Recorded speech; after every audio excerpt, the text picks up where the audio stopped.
Olá, vamos começar então a nossa quinta e acredito que a última aula gravada do nosso curso de extração de microdados da PNAD usando o Stata. Na aula de hoje a gente vai continuar algumas daquelas transformações úteis que a gente já começou a aprender na aula passada. Até esse momento de transformação não haverá nenhum outro comando novo a ser ensinado, apenas demonstrações, ideias de tabelas que poderão ser executadas e elaboradas por vocês. Além disso, eu vou ensinar um novo comando, comando BAIS, e por fim eu vou mostrar duas formas que eu uso para exportar os resultados. Vamos começar então? Vou abrir o meu do file da aula 5.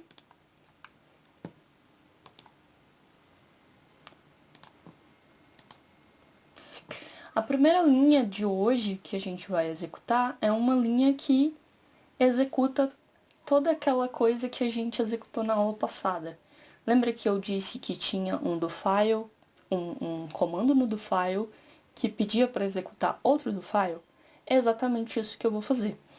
Lembrando sempre que para esse tipo de chamada é necessário adaptar os caminhos para ir de acordo com o que está no computador de vocês. Dá um Ctrl D e ele vai fazer exatamente a extração da PNAD que a gente aprendeu a fazer na aula passada. Outra forma de fazer isso seria ir lá naquele do file, executá-lo, para depois executar o nosso do file. Ou, se eu gostasse de trabalhar salvando bases de dados no meu computador, eu poderia ter executado aquele primeiro do file da aula passada, salvado a base de dados resultante, abrir essa base de dados e daí começar a partir do nosso segundo comando aqui. A primeira coisa que eu faço aqui nesse bloco de comandos, nesses dois blocos de comandos, é na verdade uma correção de algo que eu fiz na aula passada. Eu não tinha entendido muito bem os objetivos da professora Gisélia ou o que ela queria de mim, e acabou que eu produzi umas variáveis sem prestar muita atenção nas classificações da KNAI e das ocupações.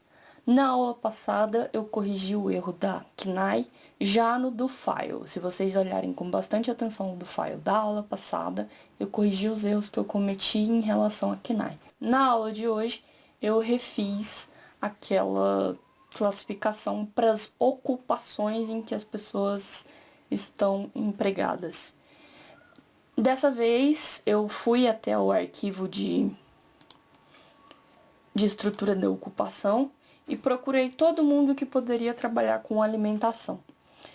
Claro que essa delimitação que eu construí não é definitiva, vai depender de objetivos de vocês. Por exemplo, eu não sei se vocês estão interessados em incluir na análise de vocês padeiros ou açougueiros ou trabalhadores da construção de frutas e legumes, mas eu incluí todas essas pessoas e na pasta da aula de hoje eu reincluí o arquivo de estrutura da ocupação com um destaque em amarelo para todas as ocupações que eu incluí nessa variável de ocupação de alimentações. Eu fiz essa variável duas vezes e de duas formas. A primeira delas, eu construí uma variável bem simples. Ela tem valor 0, se a pessoa trabalha em um outro ramo qualquer, e valor 1, se a pessoa trabalha no ramo de alimentação. Lembrando que para poder gerar uma variável, você não pode ter uma variável com o mesmo nome. Então, antes de executar o comando de gerar novamente a variável, eu dropei ela. Eu apaguei ela. Tá aqui, então, 608 pessoas da amostra trabalham com o setor de alimentação dentro da classificação que eu criei, que pode não ser a mais adequada para a pesquisa de vocês, e 0 se a pessoa não trabalha nesse ramo. A outra forma em que eu criei essa variável é um pouco mais detalhada. Ela separa cada ocupação com um valor dentro da variável. Por exemplo, aqui, quem é dessa vez, esse chefe de cozinhas, 16 trabalhadores ambulantes dos serviços de alimentação. Aqui não dá para ver, mas são dos serviços de alimentação. padeiros, confeiteiros e afins. Assim vocês podem ver de uma forma menos genérica o que vocês estão fazendo. Claro que vocês podem colocar ou retirar ocupações e subocupações dessa variável, basta editar aqui os comandos conforme a essa altura, na nossa quinta aula, vocês já devem ser capazes de fazer. A próxima edição que eu fiz aqui eu tô criando uma variável de cor. Na verdade, eu não tô criando essa variável, eu peguei essa variável lá do dicionário e só criei uma etiqueta. E também renomeei ela porque eu acho meio estranho ficar trabalhando com a variável V210. Eu não vou lembrar toda hora, mesmo com a etiqueta. Eu prefiro colocar, ao invés, eu pessoalmente, né? Eu ensinei para que vocês tenham várias alternativas, mas eu pessoalmente prefiro trabalhar com variáveis que tenham nomes fáceis. Vamos então fazer algumas análises gerais. Eu deixei algumas opções de combinações de comando para que vocês saibam mais ou menos o que fazer. Aqui, por exemplo, aqui eu peguei aquela variável de formalidade que a gente criou na aula passada, aquela que levava em consideração se a pessoa tinha carteira, se não tinha carteira e se ela fazia contribuições para o INSS, e observei a distribuição das pessoas que trabalham em ocupações no ramo de alimentos dentro do mercado formal e informal. Lembrando que eu apliquei os pesos e pedi essa distribuição por percentagens. Aqui, se eu tirasse, mostraria valores absolutos. Vai depender da análise que vocês querem fazer. Eu, pessoalmente, sempre prefiro trabalhar com termos percentuais. Vamos observar a saída, então. Tá aqui. Por exemplo, temos que entre os ambulantes, 26% não estão no mercado informal. O que isso quer dizer? Isso quer dizer que essas pessoas podem, apesar de não ter CNPJ, que é a nossa outra classificação de informal, elas podem fazer algum tipo de contribuição para o INSS. Por exemplo, elas podem estar dentro daquele programa de microempreendedor individual. Vale a pena pesquisar um pouco sobre. Da mesma forma, eu fiz a distribuição formal e informal pelo CNPJ, ou seja, quem que está trabalhando em empresa com CNPJ e quem que não está trabalhando com empresas com CNPJ. A gente tem aqui que, por exemplo, 60% dos restaurantes não da amostra, mas dessa inferência, não possui CNPJ. E enquanto que os ambulantes, nenhum ambulante captado possui CNPJ. Isso é mais ou menos esperado, né? Eu fiz também por cor e sexo, essa mesma análise. Aqui eu tô olhando, tipo, entre as pessoas que estão ocupadas trabalhando com alimentação, o sexo delas e a cor. Por sexo, primeiro a gente vê que entre os ambulantes, por exemplo, 100% são mulheres. E olha só que curioso, entre os trabalhadores qual é o 10? Da conservação de frutas, legumes e similares, 100% são mulheres. E o 11, da classificação de alimentos e bebidas, 100% são homens. Curioso, né? Lembra que a PNAD é uma pesquisa de amostragem. 4.000 pessoas por trimestre são entrevistadas aqui em Goiânia. Mais ou menos nessa faixa. Isso aqui, apesar de eu já ter aplicado os pesos, não necessariamente reflete por completa a realidade. Se eu pedir esse mesmo comando, sem as percentagens e sem os pesos, eu vou poder observar algo interessante. Apenas uma pessoa foi entrevistada nesses setores. Então, não quer dizer exatamente que 100% das pessoas que trabalham nesses setores, nessas funções, são homens ou são mulheres. Mas nesse caso a amostra, infelizmente, não captou muita diversidade. Captou apenas uma pessoa para cada setor. Então, mesmo que eu esteja fazendo uma análise por percentis, é importante que você não perca de vista os valores absolutos. Para cor é a mesma coisa. Note que também apareceu alguns valores com 100%, mas é óbvio que iria aparecer. Se naquele setor só uma pessoa foi entrevistada, ela só pertence a uma única cor. Observando assim a estrutura por cor, a divisão por cor, a gente vê que 25% dos ambulantes são brancos, 11% são pretos e 63% são pardos. Na amostra da PNAD, ninguém que fosse amarelo ou indígena ou que não tivesse respondido essa pergunta respondeu a entrevista. E aqui eu tenho uma aplicação dupla, né, do comando tab com a opção de summarize. Aqui eu estou usando não para idade, como eu fiz na primeira aula, poderia fazer. Estou usando para mostrar as médias de salário hora. Por que salário hora e quais as transformações para se fazer o salário hora e como chegar nessa variável? Tudo isso está no do file da aula passada e na aula passada propriamente dita. Pedi duas versões do mesmo comando. Nessa primeira versão, que está escrita dessa forma, tenho a média, o desvio padrão e a frequência. Então eu tenho em vista todas essas três variáveis de análise. É importante trabalhar com todas elas, sim, mas é mais elegante, mais sucinto mostrar para as pessoas, talvez, só a média do salário hora. Então, aqui quer dizer que essas pessoas que trabalhavam em outras ocupações e no mercado informal recebiam R$14 por hora. Por exemplo, os chefes de cozinha formalizados recebiam 11, R$20 a hora. Olha só que curioso, nem sempre a informalidade é sinônimo de salários menores. Nesse caso, os chefes. Mas lembra que chefe de cozinha é uma profissão muito elitizada. Então, tem que ver os detalhes disso e tem que ver também quantas pessoas se encaixam nessa função.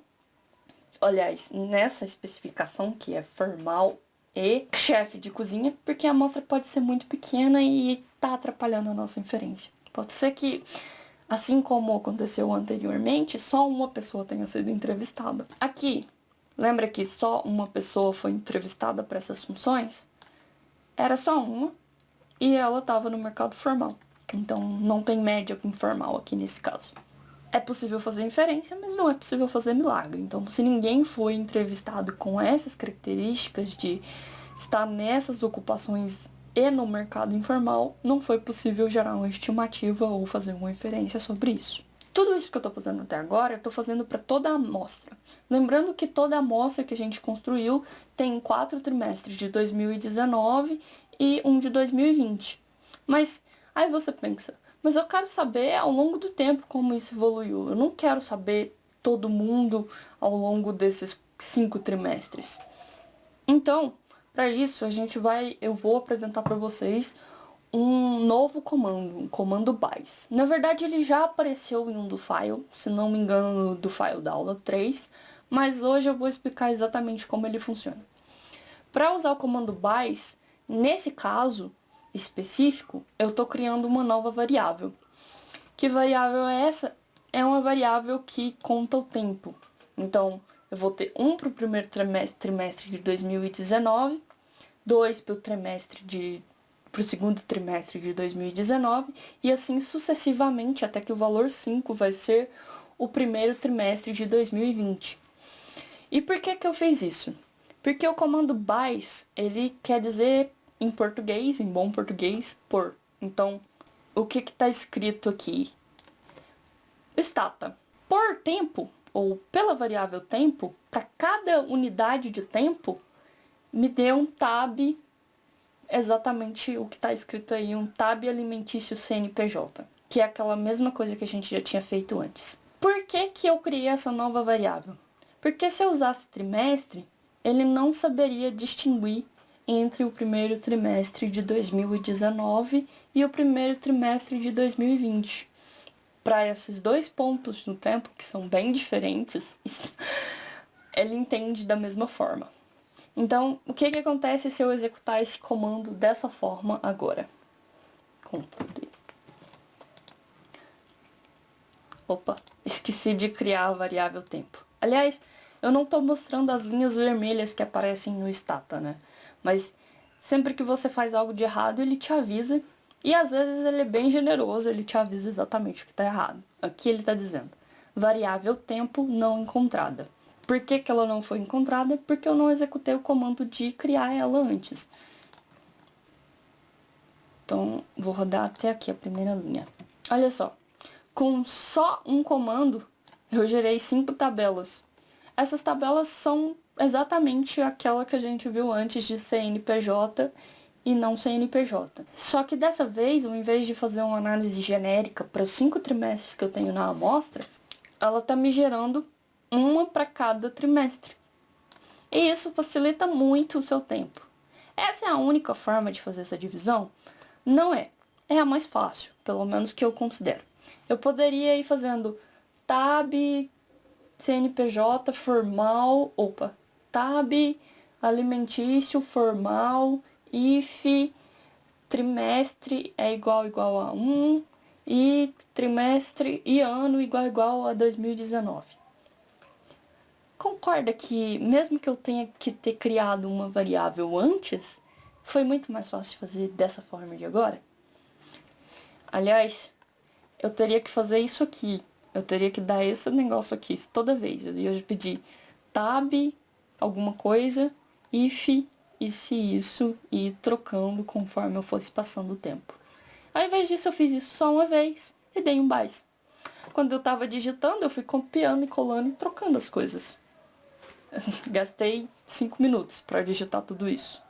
Ou bem menos que isso. Por último, mas não menos importante, a gente tem que aprender a exportar tudo isso que a gente fez para o Excel.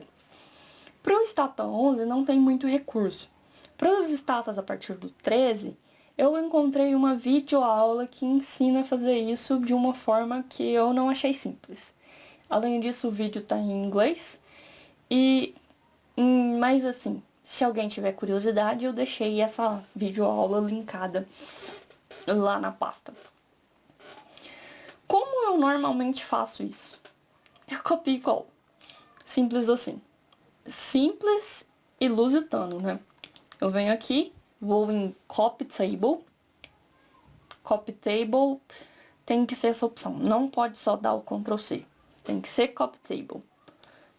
Venho no Excel e colo. E aí sai esse negócio não muito bonito. Nem sempre dá certo. Uma dica que eu dou pra vocês é não copiar o que tá na parte de cima, que geralmente funciona melhor. Por exemplo, aqui. Ctrl C. Aliás, Ctrl C não. Copy Table. Ctrl V. Nota que aqui já saiu bem mais organizado, as coisas já vieram bem mais divididas. Nesse caso aqui, onde eu copiei a variável daqui de cima, se vier dessa forma, eu posso vir aqui, afastar essa coluna, selecionar essa coluna aqui, onde deu problema, vir em dados, textos para colunas, escolher largura fixa e colocar esse traço aqui onde eu desejar. Vendo aqui, não repartiu nenhum dado, avançar. Concluir. Tá mais ou menos parecida com essa daqui agora. Mas a dica que eu posso dar é essa. Copy table e não copiar o que tá aqui em cima, que facilita bastante. Mesmo assim, ainda vai aparecer alguns problemas. Para resolver, vai em dados, texto para colunas e divide. Uma outra forma que eu pesquisei para essa aula de fazer isso é por meio de um comando chamado logout. A forma detalhada e estruturada de como fazer esse logout eu também disponibilizei na pasta e é o arquivo NT009. Foi elaborado pelo Sandro e por uma outra orientanda dele. Primeiro, antes de fazer o comando em si, vocês precisam verificar e instalar se ele está disponível no computador de vocês. Para fazer isso, é só executar essa linha SSC install logout. Se você já tiver ela instalada no seu computador, ele não vai fazer nada. Se ele não estiver instalado, ele vai instalar. Pelo menos eu espero que isso aconteça, porque vocês provavelmente não têm a versão original do Stata. Então, talvez ele não consiga se conectar com a internet. Se não der certo, vocês façam tudo copiando e colando. Se der certo, cruzem os dedos para que dê certo. Basta executar uma linha parecida com essa aqui. Logout, save, nome do arquivo. Aqui eu estou estabelecendo os formatos em que eu quero que sejam salvos. Eu escolhi 3 formatos, Word, Excel e Text, que é um formato para um programa de edição de texto chamado LaTeX, talvez algum de vocês conheça. Poderia escolher só um desses. Replace, que é aquela que eu já disse antes, que responde a pergunta: você deseja substituir o arquivo na pasta? Sim, desejo. E o meu comando. Que comando é esse? O comando qualquer aqui que eu já fiz antes. Comando BAIS, por exemplo. Vou executar. Então, aqui agora, ele está me mostrando 4 arquivos de resultado que eu criei. Um para cada formato que eu escolhi. Eu vou clicar nesse aqui que está em Excel. Olha só. Meio que automaticamente eu tenho as 5 colunas, aliás, as 5 tabelas já copiadas e coladas aqui. Repara que não vai ficar formatado perfeitamente. Além disso, tem um problema que eu preciso gerar um arquivo para cada comando que eu vou executar. Então, se eu quisesse fazer um próximo aqui, eu teria que vir aqui, copiar e colar essa parte, mudar o nome do arquivo, né, para não fazer aquela substituição, e copiar um novo comando. Vamos colocar aula 4.1. Vamos ver como é que ficou. Olha, a formatação não ficou muito boa. Funcionou bem para aquela anterior, mas para essa aqui já não tão bem. Vamos dar uma olhada em como ficou o arquivo em Word? Quem sabe ficou melhor. Não ficou melhor, tampouco. Eu vou continuar pesquisando por novas formas de exportação. Repara que o que está dando problema principalmente aqui são as etiquetas. Então esse comando ele vai funcionar melhor se você não tiver contribuído nenhuma etiqueta. Pode ser que valha a pena o esforço de ir lá e transformar em comentário momentaneamente todos os comandos de etiquetas. Pode fazer isso apertando dividir, multiplicar e depois vir aqui e encerrar isso em multiplicar e dividir. O asterístico sempre vai junto do texto. Executar todos os files novamente e tentar gerar via logout as exportações. Ou você pode continuar no bom e velho copiar e colar. Eu prefiro copiar e colar. Mesmo assim, muitas vezes eu ainda preciso fazer aquela questão de exportar dados para a coluna. Mas vocês podem escolher a melhor forma, a forma que agrada a vocês. Por hoje é só. Até a próxima. Ou até as próximas dúvidas. Até as dúvidas.